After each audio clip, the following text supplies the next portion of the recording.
স্বামী পরকীয়া করলে ঝগড়া না করে যা যা করবেন। ১.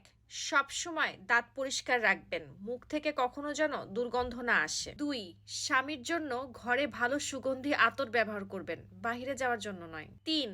বাহিরে বাজারে চুল ঢেকে যান, কিন্তু ঘরের স্বামীর সামনে চুল শ্যাম্পু করে ছেড়ে রাখবেন। যেভাবে চুল ফুলিয়ে রাখলে আপনাকে সুন্দর দেখাবে সেভাবে রাখবেন, যেন আপনাকে দেখে আপনার স্বামী অন্য নারী থেকে মুখ ফিরিয়ে নিয়ে আসে। নাম্বার ৪.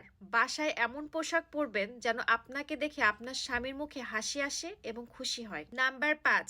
স্বামী যেভাবে ডিমান্ড করে সেইভাবে সাজুন। কোরআন বলেছে, স্ত্রীদের জন্য হুকুম, স্ত্রীরা স্বামীকে খুশি করার জন্য ঘরে যেভাবে খুশি সেভাবে সাজতে পারে। নাম্বার ৬.